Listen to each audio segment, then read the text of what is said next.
Start the Public Works and Safety Committee meeting for Wednesday, August 10th, 2016. First item on the agenda is annexation history update from Gordon Hajdukovic. Okay, you'd asked me to do some kind of a history update related especially to Fergus Falls Township, Woodland Heights. I'm not gonna go to all the maps you've seen electronically or the ones that are being passed around, but I'll just use the memo so we can update the television audience. Background on Woodland Heights historical. Woodland Heights has been considered for annexation since the 1960s. Many plans and studies have been done by the city of Fergus Falls and others that show urban design and nature of Woodland Heights. In summary, the following references are a few of those. Now, these are about half of the references I could have used. So the southern portions of Woodland Heights were detached from the city in 1916. So the southern part was in the city limits. Woodland Heights area was mapped in the 1960 existing land use plan. Woodland Heights was mapped in the 1970 Fergus Falls land use plan. Woodland Heights area was included in the 1974 proposed zoning and future annexation map. Woodland Heights area was mapped in the land use map of the 1975 annexation study. The 1984 Gunnar Eisberg Associates Fringe Area Studies Land Use Plan identified Woodland Heights, and the 1983 or 84 Gunnar Eisberg Associates Fringe Area Studies Orderly Annexation Plan identifies the priority for annexation of Woodland Heights. 1983 zoning map shows Woodland Heights and its urban design. 1984 Fringe Area Land Use map shows Woodland Heights. The 1986 Fergus Falls Opportunity Areas Plan shows Woodland Heights in relation to the city. The 1994 existing land use map includes Woodland Heights. 1997 existing land use map includes Woodland Heights. 1998 land use map includes Woodland Heights. 2004 planner concept zoning for 2030 to 2040 includes Woodland Heights, and a 2007 future zoning map includes Woodland Heights. A 2008 static water pressure map includes Woodland Heights. A 2008 ultimate trunk water system map included Woodland Heights, and the city's 2040, 2050 annexation land use map includes Woodland Heights. The city has an annexation history map. It's over there on the wall. It's the one to the left. That shows by year different annexations, not only in Fergus Falls Township, but in the other three that we've dealt with in the past. Current situation, you have mapping now of the current city boundary and Woodland Heights related to that. You also have aerial photo of the Woodland Heights area depicting the current city boundary. In Fergus Falls Township, potential annexation maps for Fergus Falls Township areas identify several other areas that could be annexed, and you have those in your packet. But areas number one, I'll tell you what these areas include. But areas number 1 and 2 are totally surrounded by the city or closely surrounded by the city. Areas 3, 4, and 5 are totally surrounded by the city. Area number 6 would be totally surrounded by the city if Woodland Heights were annexed. And area number 7 is nearly surrounded by the city. The annexation areas 1, 3, 4, and 6 would include some new population. The annexation of areas 2 and 4 would bring in some commercial activities. And the annexation of area number 7 would bring in some field and wetland. So to tell you what those areas are, areas number 1 and 2 are out by the airport. So there's a large block of land next to the airport, just to the east of the airport, that's almost totally enclosed in the city. And then there is the bridge building operation along Highway 210. Corby's, that's surrounded by the city. When you go over to Highway 88 and you're on your way out of town past the Coca-Cola bottling plant, There's the Elliott transfer operation, the Partain ownership that are surrounded by the city. There's a gas pumping station surrounded by the city, and the Michelson property, which is surrounded by the city. And then when you go out toward Woodland Heights, the area that would be surrounded by the city if you annexed Woodland Heights according to your orderly annexation agreement is a large horse grazing area right near the city limits, and there is I'll call it a barn structure on the east end of that. If you annex Woodland Heights, that would be cut off, and it would be a consideration for annexation. And then the final parcel is owned by Mark Christofferson. It's near the Port Authority's property out on Highway 111. The Christofferson homestead is already in the city, but this is a parcel of field and wetland. And so that's a quick summary of what could be. My recommendation is that we at least look at the things that are surrounded or very nearly surrounded for annexation. Now, a further discussion could be had about things that are surrounded or nearly surrounded in Buse Township and in Ordall Township. But again, I concentrated on Fergus Falls. And again, these maps that I pulled out, and a lot of them are electronically filed now because they're nowhere else. This is just a half of the studies and maps and inclusions that exist for annexation as a whole, but particularly Woodland Heights. So, any questions about annexation and how we did in the past and how we negotiated it? Thanks, Gordon, for the update. We have some questions. Go ahead. Yes, Mr. Chair. Gordon, what was the last, I noticed we've got some annexation that's fairly recent, yes, but the last major area that was, we had an annexation proposal. Wasn't there one that was contested and then? Yeah, we were dealing with some things in Fergus Falls Township, which we did annex. Mm-hmm. And those were dealing with areas of the interstate, a couple small slivers of property, nothing major to contest. Where we were dealing with Ordall Township, we were dealing with a gravel pit that existed, and we had a lot of negotiations. We even developed a proposed modification to our zoning ordinance, and so we could handle a gravel pit operation that would eventually go out of existence. And that's because in Ordall Township they had a very strict agreement with the gravel pit operator about storage of unrelated materials, closure of the pit, reclamation, and we wanted to follow that. When it came down to the end, the Ordall Township Board decided that they felt that they had a responsibility to the Ordall Township residents that they felt they could better meet rather than us trying to meet that obligation. There was really no changing their mind. One other question, Mr. Chair, about the history. The history of annexation, as I understand it, looking at the statute, you designate rural or urban. There's no suburban designation, really. And then, have we ever used the state municipal board solely to make a determination, or has it been all orderly annexation agreements that we've had with the townships? We've gone to them contested in the past. I can't tell you exactly. I could find out, but I can't tell you exactly how many times. The orderly annexation process, I think, works the best, and I think it's worked for us in most cases. With Woodland Heights we've instead of following through on a Woodland Heights annexation at particular times, we would annex another smaller area and then extend it out. And that's why it went from the 70s to now in consideration of annexing Woodland Heights. At some point, we always negotiated for another piece and annexed that.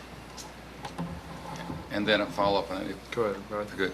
In these agreements, isn't it possible for the city to phase in thing? I was reading the Oak, is it Oak Oakdale or Oak, what was the more? Oakport Township. Oakport Township, where they phase in things and, you know, they allow different options over time with that. Isn't that something that can be part of an agreement? Yes, we can do that, and we have done something like that as it relates to Stony Brook annexations. In that case, people were, we put in the water and the sewer, but they were allowed to hook up when the well failed. Then they had to hook up to the water. Or if their septic system failed, then they had to hook up to septic system. If their well was still operational and they wanted to hook up to water, they could, and they could use their well for watering their garden and watering their lawns. So there's a lot of things that you can do that the municipal board, and I'm using an old term, that the state would be open to. Mm-hmm. I noticed in Oakdale, was it? Oakport Township. Oakport, yeah, they had options for curb and gutter where they didn't have to put in certain things. They could just have a paved surface for a while and then work with the residents. There was a lot of agreements that were made over time. Sure. I mean, the makeup of the profile of the road is something that you can talk about. If people are more comfortable with a rural style road, we have a situation where someone's petitioned for water and sewer. You can leave the profile that everybody likes. You can like I said, have agreements as to failure or when you hook up on the water and sewer. One thing with Woodland Heights, and I don't think anybody out there would deny it, vast majority of the area has very large lot sizes. And the houses weren't ghost platted on those, and so many times the house sits dead center of a very large parcel.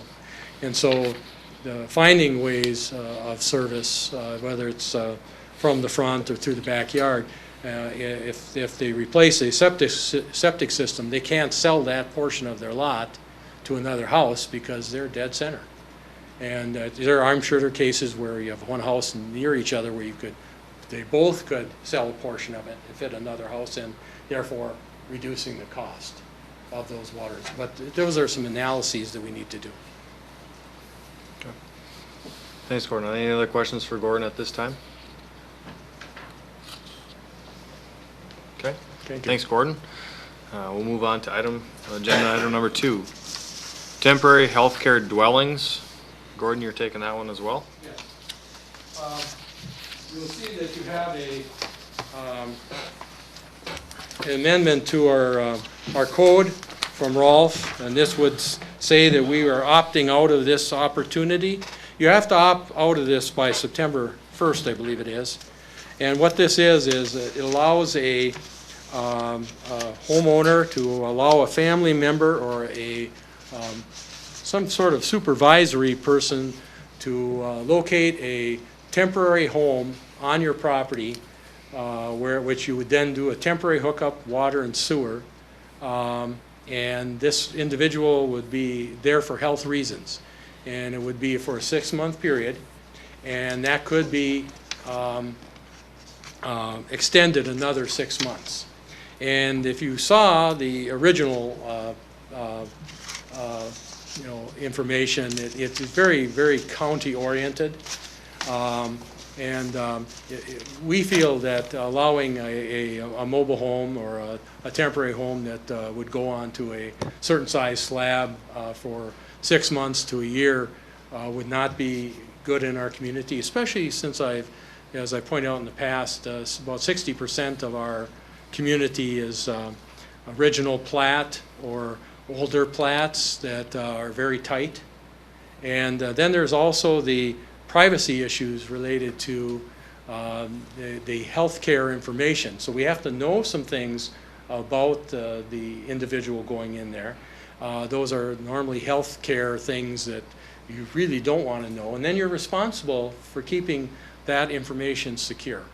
And so along with a great number of Minnesota cities, we're proposing that you opt out of this and not allow for temporary home for 6 months to a year on a property. Any questions for Gordon on the healthcare dwelling? opt-out ordinance? I'll offer that. Thanks, Jim. We got a I'll second? second it. Okay, Scott. Any other discussion before we vote on the motion before us? Okay, all in favor of the motion, say aye. Aye. Opposed, same sign. Motion's carried. Would you guys like that on the consent or the, I think consent. Consent is is fine. thank you. Thanks, Gordon. Third item on the agenda is State of Minnesota Environment and Natural Resources Trust Fund, LCCMR grant. And Gordon, You have a, let me just see what you have here, hang on. Okay, so you have the agreement that's already been signed by the DNR related to the 2016 Environment and Natural Resources Trust Fund grant. This is the $600,000 grant, and I'm going to read the memo for the TV audience, if you wouldn't mind. The recommendation is to approve submittal and authorize the mayor and city administrator to sign a grant agreement with the State of Minnesota Environment and Natural Resources Trust Fund, and to also allow the state's identified city authorized representative, Gordon Hajdukovic, to sign the required conflict of interest disclosure statement. You'll find that in the document they have me as that authorized representative. Background, on July 15th, 2016, the required operational paperwork related to our approved grant application to the State of Minnesota Environment and Natural Resources Trust Fund for the Otter Tail River Recreation Trail Acquisition Project was emailed to the City of Fergus Falls. I've read all the materials and found them to be usual and normal. Nothing strange about any of it. Two immediate actions are required, are the signing of both the grant agreement and the conflict of interest disclosure statement. As you can see, the grant agreement makes the grant available to the City of Fergus Falls if all requirements are met until June 30th, 2018, or such other time as prescribed in the grant agreement. Budgetary impact, the signing of the grant agreement may result in the receipt of $600,000 grant to help purchase land for a trail. If that amount is to be received, the required local match of $400,000 will be prerequisite. The grant funds could be dispersed on a reimbursement basis. And so this is the end result of the dealing with the LCCMR. Now they're still kind of involved, but very lightly, and now it's been sent to the DNR. And this is the agreement, and if we can meet all the requirements and for example, not carry any environmental problems forward with this, we'll get the money. If we run into a problem, we won't. So I would like you to approve the signature of the agreement, and we can proceed. I'll offer that. okay, we have a second. I'll second. Okay. Any other discussion on this before we vote? Okay. All in favor, say aye. Aye. Opposed, same sign. That motion is carried. Do you guys like that on the consent as well? Or the full council? Consent, I think. Consent is, it's not Consent really. is fine. Okay. They can pull it off if they want. Thanks. Thanks, Gordon. All right, item number 4, master plan consultant, Amy Baldwin. Good afternoon, committee members. I've distributed a memo just prior to the meeting here outlining the request, which is for recommendation to the City Council to authorize entering into a contract with Hoisington Kogler Group Incorporated for downtown and riverfront master planning services. As we've previously discussed, there was a distribution for a request for qualifications for master planning services. After that distribution, 9 consultant groups submitted responses in May, and the 5 groups were interviewed by a selection committee in late June, and of those 5 groups, there were 3 finalists that were determined. The one step for the negotiation with those 3 finalists was a request to provide additional detail on their proposed scope of work, timeline, and fee for the services. And each of the 3 finalists submitted that information, and the selection committee met again to review that information based on the personnel that was outlined, the deliverables, community engagement plan, time frame, proposed fee, and the feeling of the overall fit to Fergus Falls. At that meeting in late July, the selection committee did reach consensus on recommending Hoyzington Kogler Group Incorporated, or HKGI, for the services as we've discussed. HKGI is a Minneapolis-based planning, urban design, and landscape architecture firm and would serve as the lead consultant for the project. The firm has provided similar consulting services to communities since 1982, and including communities that are similar to Fergus Falls in nature, demographics, location, attributes like that. For this particular project, HKGI has assembled a balanced multidisciplinary team that would include engineers and transportation planners from the firm of Bolton and Mank, and architects and historic preservation professionals from Miller Dunwoody Architecture. So in addition to the services that HKGI would specifically provide, they've brought in 2 key team members that would complement their services based on the needs and work that we would be looking at for this master planning project. They've outlined the scope of work, including 7 phases of the work plan, which I've included in the memo. And that detailed scope of work provides additional information on that work plan. The consultant team would coordinate with a project management team that would be the consultant team with the staff, as well as a community advisory committee that would be formed to help support this work. So we'd work monthly on those 2 groups, and then in addition, they have significant stakeholder and public input process that they've laid out.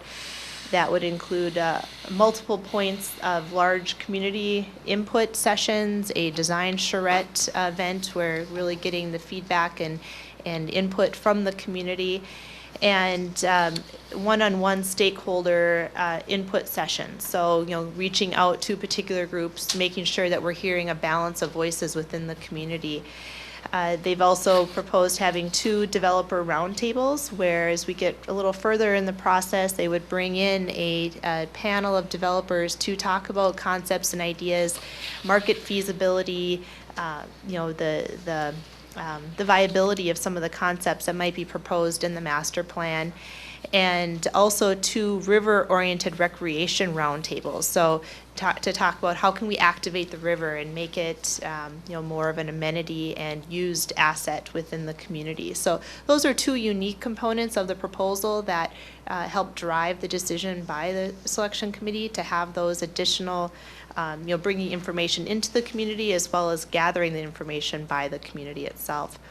Additionally, they would establish a project website where various documents could be stored, and progress points and opportunities for input would be shared. So that would be established and put forward for people to have one place to go to get information on this process, which is proposed to begin in September and would be approximately 15 months to conclude.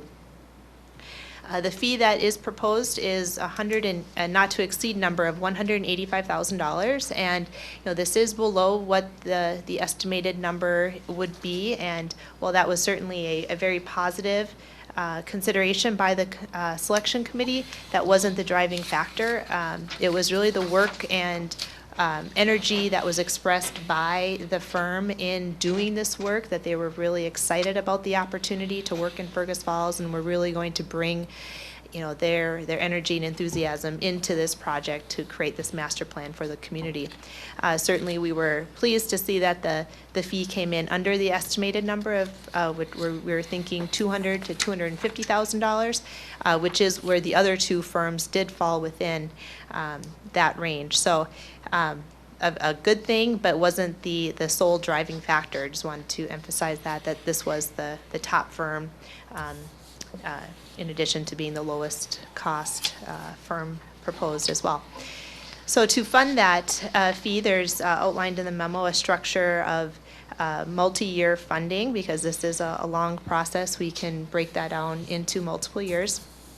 The Economic Improvement Commission Board considered a participation in the funding of this plan, as they see it as an investment in the community to make sure that Fergus Falls is the community of choice for both the residents and businesses, and saw a tie of supporting the work and have allocated $50,000 from their reserve funds to support the creation of this master plan, and that again was approved by the board at their last meeting, so those funds are in place. And it would be suggested that they be used for expenses incurred yet in 2016, or could carry over to 2017 if needed.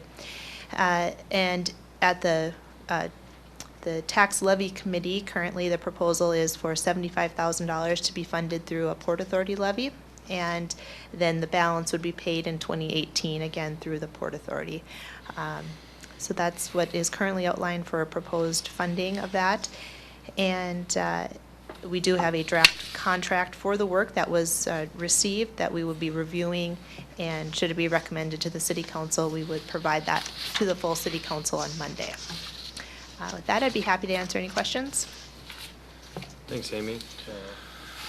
Anybody on the panel have any questions for Amy regarding this grant?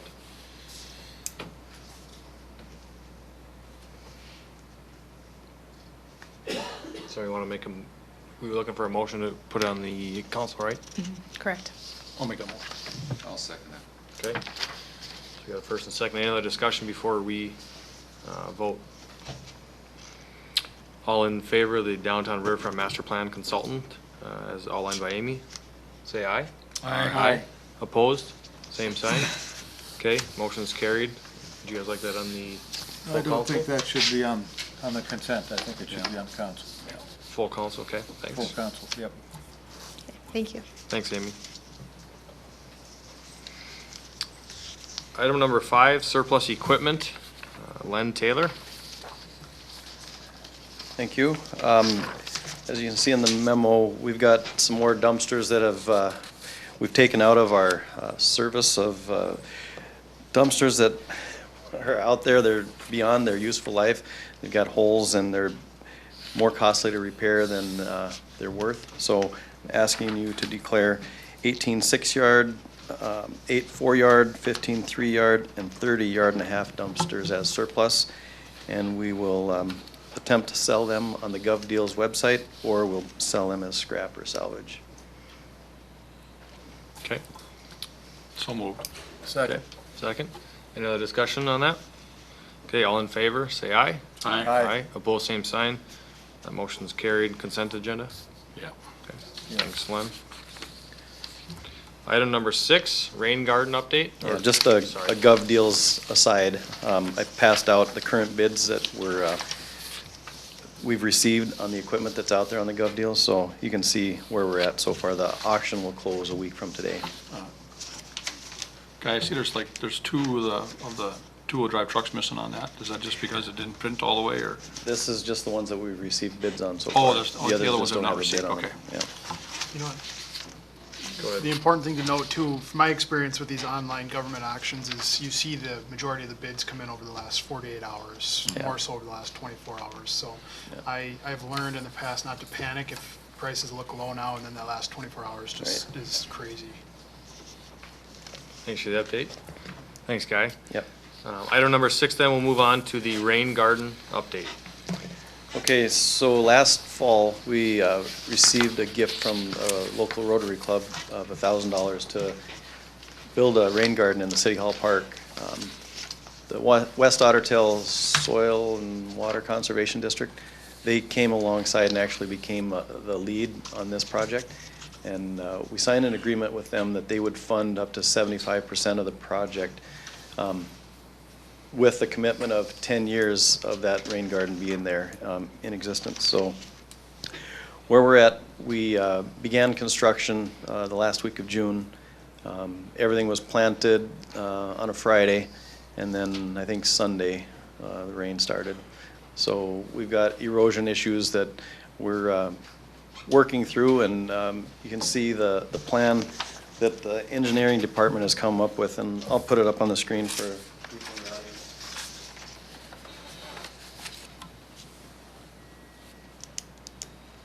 You can see the 3 cells that were constructed out there.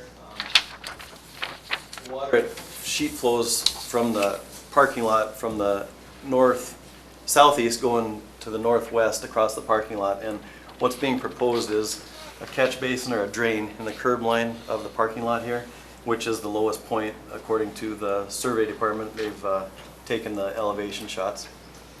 So we would install the catch basin and a drain pipe right into that middle cell.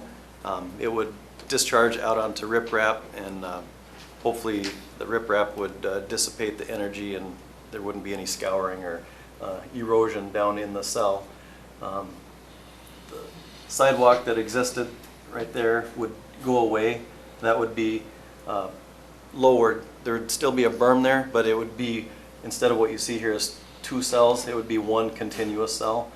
And that sidewalk would then be, we're proposing to move it over to the west side and connect back up to the river walk up there. The costs you can see, we're at about $10,508 right now for time, materials that have been expended to this point. And it equals to about 108 city staff man hours. So the rest, there's a lot of volunteer man hours too. The planting was done basically by a group of volunteers that showed up, and then we had some part-time staff that also helped with that. Work yet to be done, that catch basin, the pipe to the middle cell, and then the sidewalk, and then the split rail fencing along the river walk.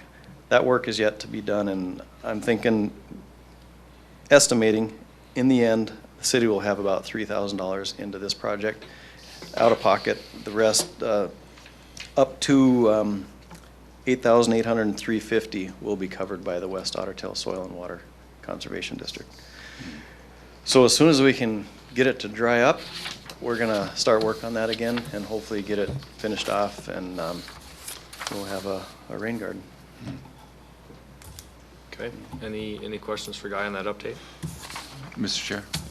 Go ahead, Rod. Just an additional note that, for the record, that the seed money for the rain garden came from State Bank's Pay It Forward program. And then that came through the Rotary, Sunrise Rotary.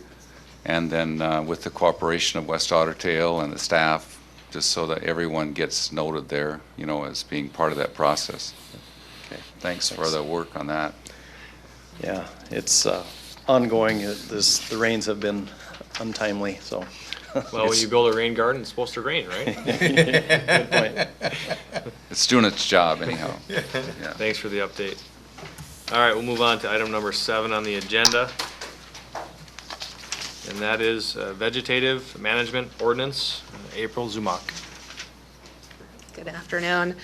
Last fall, we were looking at revamping our weed and grass fed ordinance, and drafted up, taken examples from Plymouth, Minneapolis, St. Louis Park, implemented a landscape permit process where areas where they want to do natural vegetation such as prairies, rain gardens, etc., it comes through a permitting process which is valid for 5 years.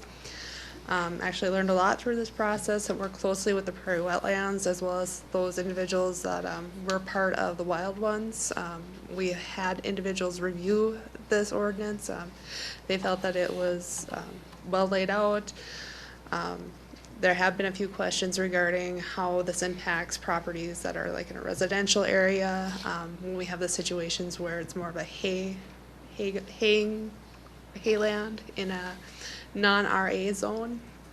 And I would just want to include a buffer that states that there's a buffer, and anything that's greater than an acre would be allowed as long as there's that permit in place so that we can track where those properties are, parcels are.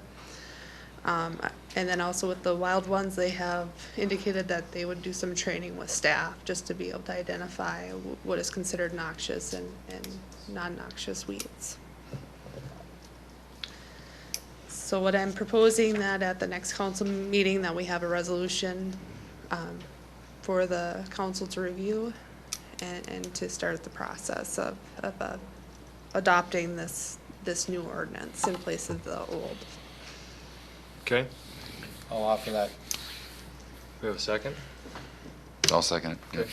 One question I have, is this pertaining to our last council meeting where that gentleman talked about the prairie that was out by the golf course? Is this?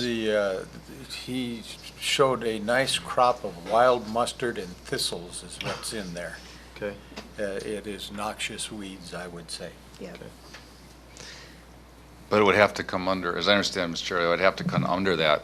The He would have, permit- that'd have to be updated or changed, so Yep. it would affect that land, right? Yep. Yeah. Yep. But there would be a permit process if he A wanted. permit process that he would have to show that the vegetation was native to Minnesota and have to work with a contractor that could assist in developing that prairie correctly. Okay. Thank you very much. And then also there would be fees and permits structure as well along with this. Okay. We have a motion then to vote on. If there's no other questions, all in favor of the motion for vegetative management ordinance, say aye. Aye. Opposed, same sign. Okay, motion's carried. Consent agenda? I would think Yeah. so, unless you Yes. want to have a whole work session, because there's a lot of language in here, you know. No, I think consent. Put on the A lot of consent. language. Let her take care of it Yeah. as a language, I don't. Thank you very much. Item number 8, City Code 6.22 nuisances. April? Just requesting that we review our abatement process and move it coming directly to council. I'd like it to go potentially to the administrator first to direct staff to take action right away. And if the property owner or the occupant of that property is disgruntled, they can appeal to the council within 10 days of the abatement process, abatement order. Okay. I'm just hoping just to expedite and move forward a little quicker on cleanup of properties. So you're looking for a motion to make that adjustment to the city administrator? If we could, I posted an example from Rochester Mhm. that kind of spells it out the direction that I'd like to see. I'll offer that. Okay. Got a I'll second? second it. I got a question on it.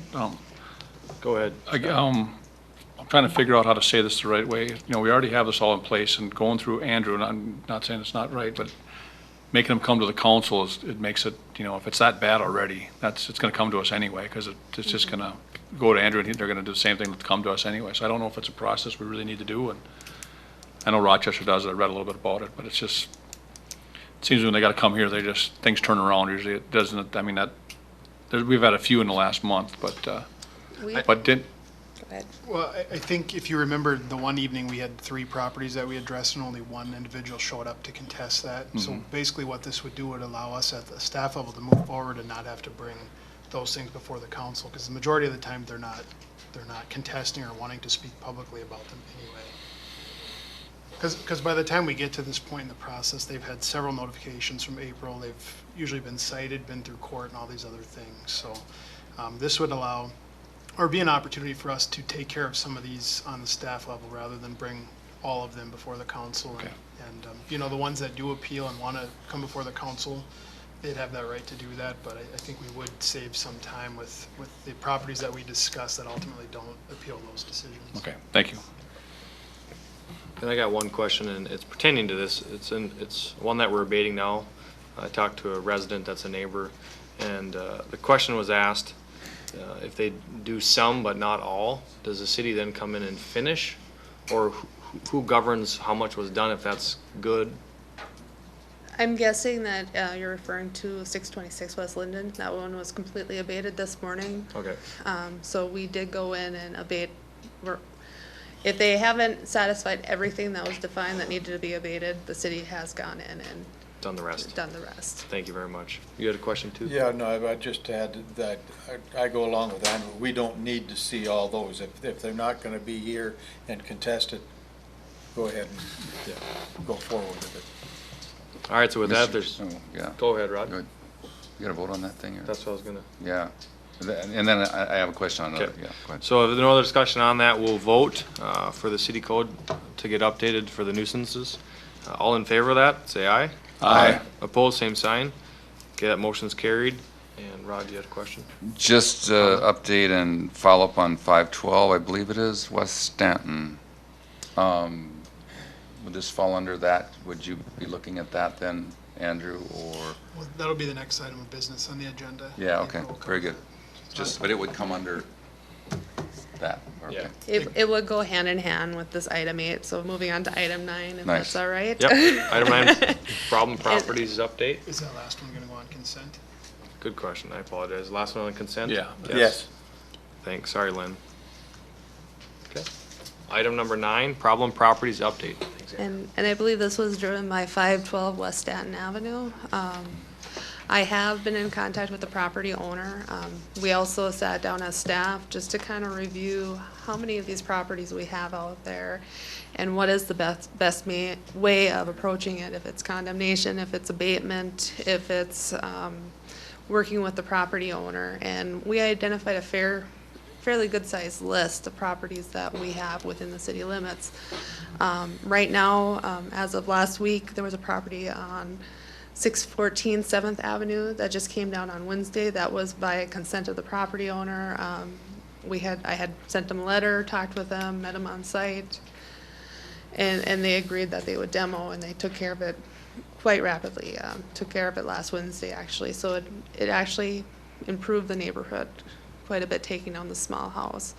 There's another property at 735 Riverside Court that has gone into the forfeiture process, and we worked with the county, and that will be coming down this week. It's a small house.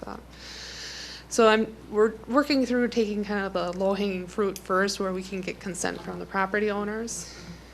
These other properties, they are on our radar. We're just trying to figure out the best way and the most economical way to address those for the city's behalf as well as the citizens. Question on 512, in talking to the neighbors, this has been at least a 3-year situation. I've been dealing with it for 2. Okay, So I've been with the city for 2 years. And I have been in touch with the owner.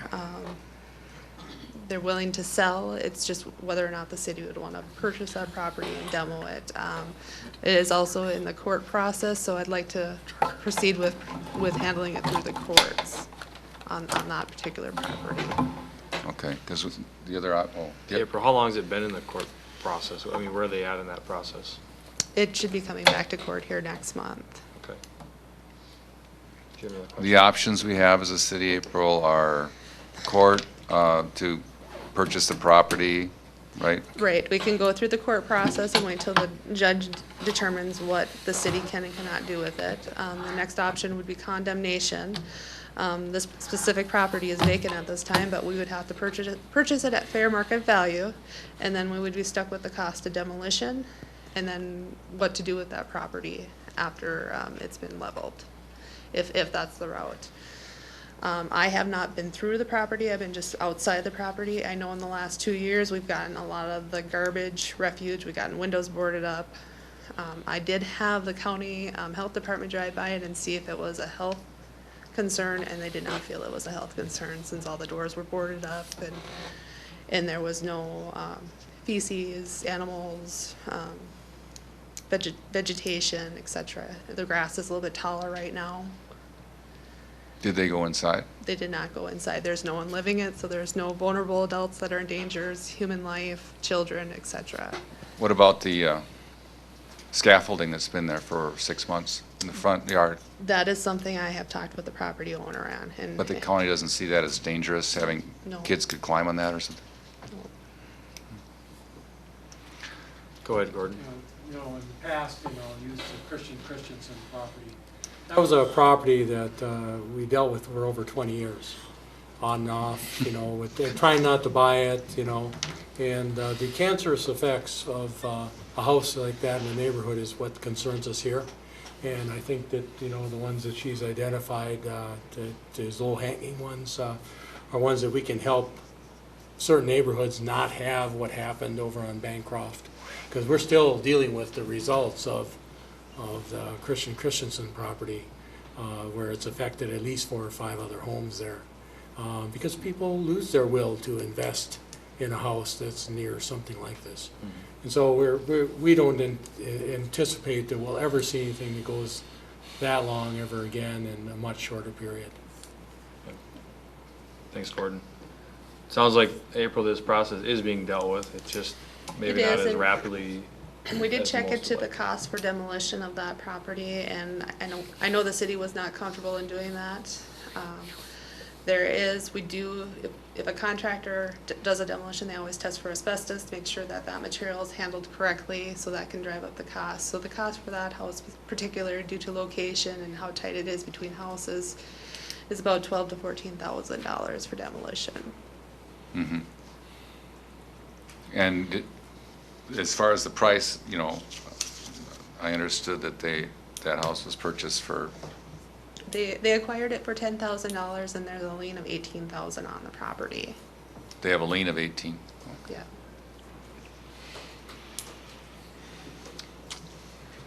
Okay. Right. Any other questions for April on that update? I do have one more. Someone mentioned the court appearance and having someone testify in that appearance. Is that, They can call the courts and find out what date that hearing is to be held. yeah. So a council person could testify, or neighbors, or a petition could be presented? I am not sure on that, Rod. And in the properties I've dealt with, I've not had that happen. Usually I go forth with my documentation of how long the process has gone on and kind of tell the story of Right. when I first sent a letter, pictures, and present that documentation in court at that time. But I have never had anyone go forth. It might be to determine who has standing in that type of a situation might be a good question for Rolf. Okay. I All would right. like to know if I could, by way of information, what would aid this process, or, so maybe I can talk to Rolf. Sounds good. Yeah. Thanks for all those answers to the questions, April. Item number 10, International Property Maintenance Code.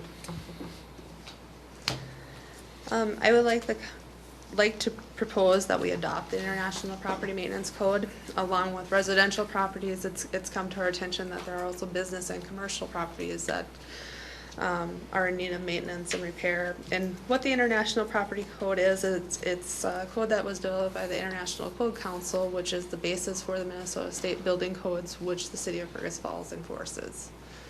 And this is, again, an international code, so it's standard across the nation.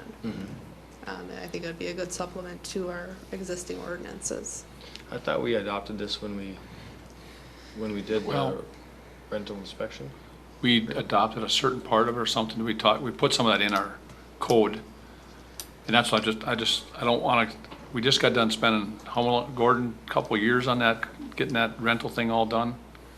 Maybe 18 months, it was a long time, and I thought it was in that.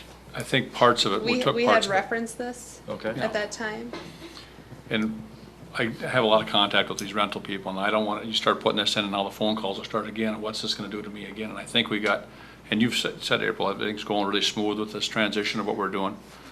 Is it not true? Is that It not is, true? it's gone very well. I've had a lot of positive Right. feedback. And I don't know, I haven't read what's in there, and it's a pretty good thick document. I think we should just leave it alone until we get this first stage get through our first stage Right, and of this rental agreements. I just want to reiterate that this isn't just for rental properties. This is, because No. this was brought up as, the private property owner, the commercial, No. the business. I agree, but I I'm just gonna- don't want to get it. Right, and I understand that, Scott. I'm going to just kind of call on Amy, sorry, put you on the spot, because she comes from a municipality that had adopted the IMPC and enforced it. Hi, good afternoon. April and I have talked about the International Property Maintenance Code, and I, wasn't fully in tune with all the conversations that have happened related to the rental property, but, this, it's my understanding, would be, outside of that. It's not specifically tied to the rental program. There are some properties that have, been noted that are really starting to be a detriment from a commercial perspective, that there's, roofing in disrepair. That's one in particular that, has come forward. And this just outlines more explicitly in a recognized format through this particular code that, gives some enforcement ability to help maintain, properties to a consistent standard. And, from an enforcement standpoint, I mean, that's in April's world to then to enforce these things that are in there, and as we've been already talking about some of the problem properties, but It just kind of gives more consistency from it's not just Fergus Falls rules, it's a standardized review process. I don't, again, I don't want to comment on the rental piece, but it's just, gives a little more consistency and authorization from a city, for a city to use. And Gordon, already made the comment about how a single residential property can have that blighting effect on their surrounding neighborhoods, and we see that with the commercial impact. And what's the first view of Fergus Falls as people come in and see? They might not be back in the neighborhoods seeing some of these homes that we're talking about, but they are going to see some of these commercial properties that need to have some attention given to them by the owners. So this would be one mechanism to help with those issues. Thanks, Amy. Mr. Chair. Go ahead, Rob. I agree with Scott's concerns about raising this whole specter of the rental, and I also see the need for our staff to have, some kind of a backbone to which they appeal, especially industrial or other things. So I'm wondering if we could either refer to a committee or come up with something that says we are not including rental property in this consideration. However, there are industrial and other uses we want to look at. So we could adopt, as we did with the rental, we adopted part of that into our rental agreement already, leave that alone and say, let's just look at industrial, larger building, whatever else doesn't fall into the rental. Can we do Right. that? And again, this is just, I would like it to go to committee, because there are portions of this code that we probably could just not use, or just use only Right. portions of it. So could we refer to a committee and then come up with that? Would that be a reasonable way to? Would that be a planning commissioner, or would it be somebody? Gordon? Well, yeah, I mean, you could do that, but don't it might be better, where the whole staff. subcommittee of the board of last decision There you go, yeah. gets to review it. So I would think that maybe a council work session. I didn't want to use that word. That was the last thing I wanted to say, was work That'll session. be put on the 2019 calendar. How about if we all get a copy of it and get something so we can read on it? I haven't seen, I've seen some of it, but I'd like to see, so we can see what it is, and just put it off on into maybe September, or, it's Table it not- and come back to Public Works. Yes, And I believe yes. it's in the packet. Is it in, I'm trying to get it up on here, but it wouldn't come up, Okay. so. So do we need a motion? I think we I'm need a asking mo- our I city think we need administrator a- best way to handle this, I guess. I think we're looking for, Yeah, I would say refer it back to this committee in a month, and April will have time to decipher some of those parts that she doesn't Right. feel are necessary, and then the committee members would also have time to review the property maintenance code. Thank you. and then I would talk with the other council members that's from your ward and have them get their input before our next committee meeting on that. Yeah. Okay? With that, we'll move on to item number 11, water plant filter controls. Len Taylor. Thank you. Out at the water plant, we've got the last part of the treatment process is the filters. And back probably 10, 11 years ago, filters 1 and 2 had their controls replaced with electronic controls. Filters 3 and 4, they're still operating on the original pneumatic controls, and they're from 1961. Their parts are obsolete. So we've put out a request and had 2 companies respond with a quote.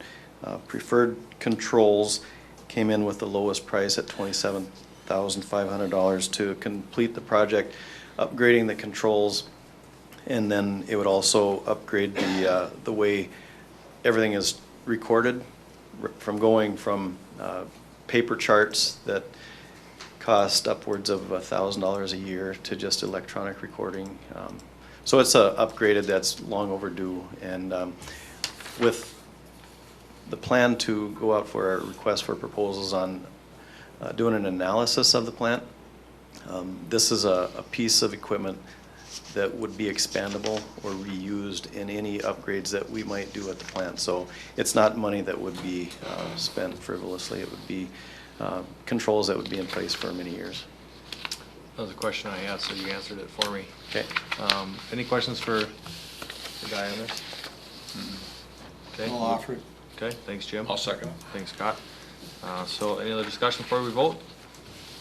All in favor of the motion, say aye. Aye. Aye opposed, same sign. Motion is carried. Consent? Any other new business to come before the committee? Mr. Chair, one question I do have in terms of the discussion we had on annexation at the beginning of the meeting is does this committee have any guidance or direction they want to see the city moving as far as bringing this issue back to the full council?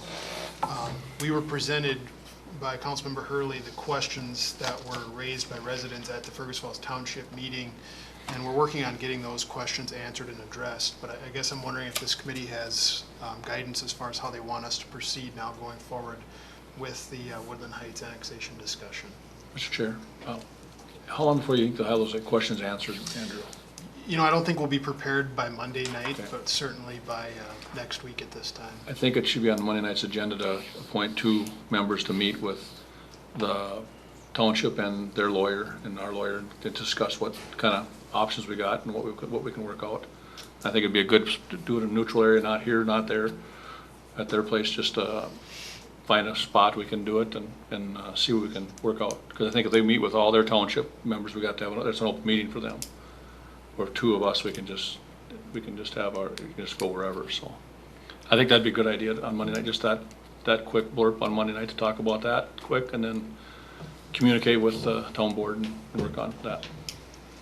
What is the quorum of the town board? They can only have one. There's 3 voting members on the. That's okay, they can only have one. Did we used to send one council member? No, I know, I don't. Or was it usually 2, or I'm trying to remember if, You know, It doesn't make any difference to we me. stayed under a quorum, and I believe they yeah, did we're too. fine, so that's their choice of what they. Mm-hmm. Yeah, It used to be a lot of times one. Okay. We'll So have Woodland Heights on the agenda then on Monday, and then if a council member wants to make a motion to that effect, we can certainly take that action. Okay, And in the meantime, we as staff will continue to work on getting those questions addressed, and if we do have them ready for Monday, we'll distribute those as yeah. well. Anything else then to come before us before we adjourn? Okay. If not, meeting adjourned. Thank you.